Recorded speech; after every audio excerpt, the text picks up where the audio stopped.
এইটো মাহতেই ৰাজ্যবাসীয়ে লাভ কৰিব 6টাকৈ বিশেষ আঁচনিৰ সুবিধা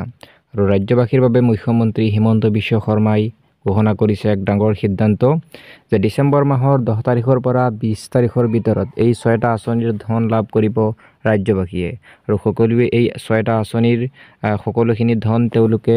লাভ কৰিব বুলি আজি মুখ্যমন্ত্ৰীয়ে ঘোষণা কৰিছে 11 লাখতকৈ অধিক হিতাধিকাৰীক মুখ্যমন্ত্ৰীয়ে দিলে ভাল খবৰ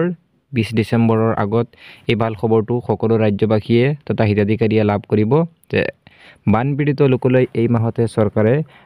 যি সাহায্য আছিল সেই সাহায্য আগবঢ়াব বানপীড়িত লোকসকললৈ আৰু 50,000 টকালৈকে ঋণ লোৱা মহিলাসকলক NOC প্ৰদান কৰিব হিমন্ত বিশ্ব শৰ্মাৰ নেতৃত্বাধীন বিজেপি চৰকাৰে এইটো মাহৰ 20 তাৰিখৰ ভিতৰতে ৰাজ্যবাসীৰ বাবে এটি অতিকৈ গুৰুত্বপূৰ্ণ আৰু ভাল খবৰ ব্ৰেকিং নিউজ আহিছে যে ডিচেম্বৰ মাহৰ 10 তাৰিখৰ পৰা 20 তাৰিখৰ ভিতৰত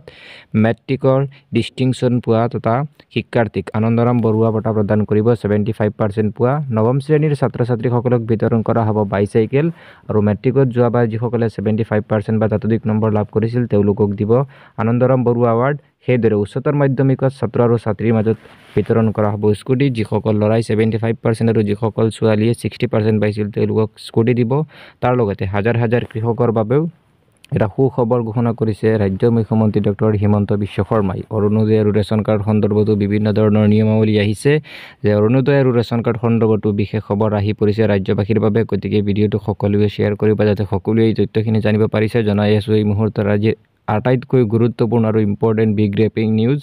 যে অৰুণোদয় আঁচনিৰ হিতাধিকাৰীৰ বাবে আহিছে অতি ডাঙৰ খবৰ যিসকলে কোনে কোনে অৰুণোদয় পাব আদেশ জাৰি কৰিছে চৰকাৰে যে কোনসকলে আচলতে অৰুণোদয় পাব আৰু কোনসকলে অৰুণোদয় নাপাব কাৰণ ইয়াৰ এলিজিবিলিটি ক্ৰাইটেৰিয়া সম্পূৰ্ণ পৰিৱৰ্তন হৈছে আৰু কোনে কোনে এইবাৰ পাব অৰুণোদয় এটা পৰিয়ালত 5 গৰাকী সদস্য থাকিলেহে পাব অৰুণোদয় যদি কোনো পৰিয়ালত 5 গৰাকীতকৈ কম সদস্য থাকে তেনে পৰিয়ালে নাপাব অৰুণোদয় আৰু অৰুণোদয় পাবলৈ হ'লে পৰিয়ালটোৰ বাৰ্ষিক আয় 2 লাখ টকাৰ তলত হ'ব লাগিব 2 লাখতকৈ কম হ'ব লাগিব 2 লাখতকৈ অধিক বাৰ্ষিক আয় থকা পৰিয়ালৰ লোকে নাপাব অৰুণোদয়ৰ ধন বা তেওঁলোকৰ অৰুণোদয় নহ'ব গতিকে আৰু এটা নতুন নিয়মাৱলী চৰ্ত সোমাই গৈছে অৰুণোদয়ৰ ক্ষেত্ৰত আৰু ৰেচন কাৰ্ড আৰু অৰুণোদয়ক লৈ এই ডাঙৰ সিদ্ধান্ত ঘোষণা কৰিছে ৰঞ্জিত দাসে ঘোষণা কৰিছে যে একাংশই ৰেচন কাৰ্ড অসৎ ৰূপত ব্যৱহাৰ কৰাৰ অভিযোগ উত্থাপিত হৈছে গতিকে সেইসকলৰ ৰেচন কাৰ্ড কৰ্তন হোৱাৰ সম্ভাৱনা আছে আৰু অৰুণোদয় আঁচনিৰ বাবে হিতাধিকাৰীৰ